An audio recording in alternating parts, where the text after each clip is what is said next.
I'm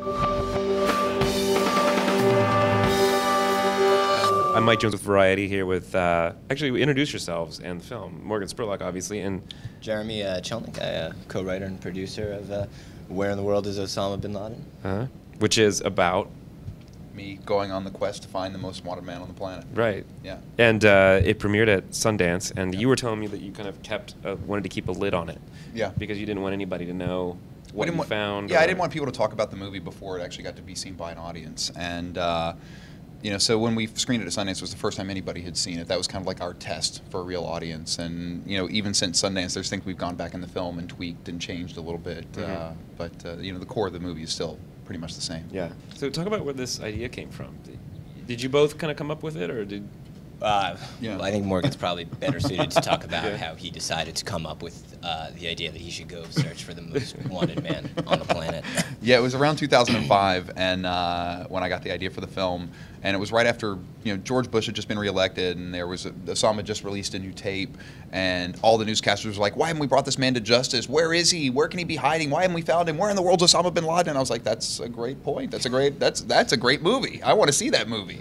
And so we started talking about it, and it was incredible. I met Adam Dell, brother of Michael Dell, out one night, and he said, "I just met your lawyer about a movie I want to make." And I said, "Really, what is it?" He goes, "I want to make a film about finding Osama bin Laden." I said, "You and I should get together and talk about this." And so he came on as an executive producer and kind of helped us, you know, find the money and get it off the ground, and it was pretty cool. And it's kind of oddly timed against the backdrop of your son's birth? Yeah. You know, my wife, this was, you know, my wife who is the most understanding woman on the planet. We had begun pre-production. You know, we hadn't started shooting. We just kind of like putting ideas together about what the film's going to be, and she becomes pregnant. And you know, there was a lot of conversation about, you can't go, you shouldn't make this movie. But the more we talked about it, the more she saw how I thought it was important, you know, or thought the film was meaningful. You know, because for me, it really took on a different direction. Once she became pregnant, it wasn't just about where is this guy, why haven't we found him, what created him, but also what kind of a world am I going to bring a kid into. Right. Yeah. And it's also marked by these really great kind of animated spots within it. How did you guys come up with that? Yeah. Well, I think there was in the kind of pre-production, we always knew kind of things that we wanted to cover, and you know, but part of, you know, Morgan-style filmmaking is, you know, it's very, you know, experiential, and it's very much, you know, finding the story, you know, where he's in the field. It's great. I mean, it's one of, I think, the best parts of the film, because I think it's, you know, the best way to take really giant, broad concepts, you know, that are very, very, you know, information heavy and dense, and then, you know, bring them into, you know, a very, you know, easily digestible way for, you know, an audience. You know, I remember reading some of the press before the film premiered at Sundance, and I think like Fox had a couple of articles about that you had like found something, and everything was kind of leaked around. Wow, Morgan probably found something. Well, I mean, very slow news day. Slow news day. Those kind of like took off. I remember like seeing it on CNN. I mean, kind of some brilliant piece of marketing by the Weinsteins, I would imagine. Well, I think that somebody, and it wasn't even the Weinsteins that kind of launched this. It's like somebody said, what happened? There was an interview with our DP, Daniel Maricino, who in the interview they said, so what is the film? How is it? And he goes, oh, the film's beautiful. It's amazing. You know, we definitely got the Holy Grail.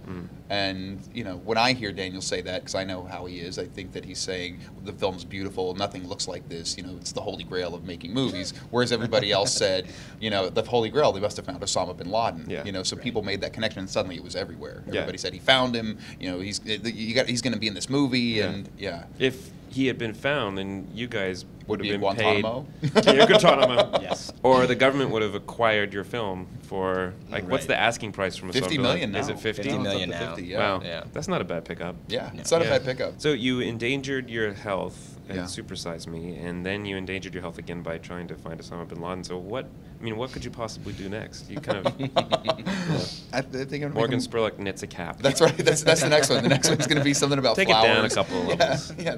This is the sea tortoise. I'm going to make some kind of a nature movie now. Morgan Spurlock stays underneath the water for 30 seconds. That's right. That's what you should. That's a great TV show. That's a good show. Just all the insignificant things that you should. Right. Do. That's right. I like it.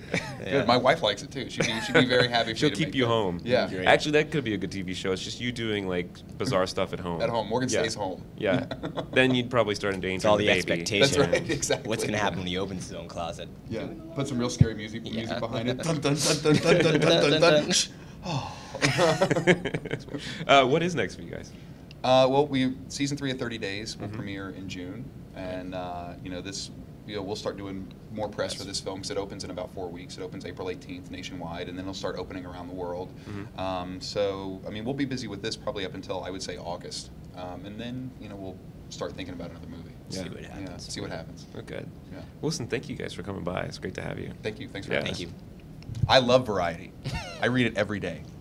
Keep it rolling. So tell us more. Cool. Thank you. Yeah, thanks a lot. But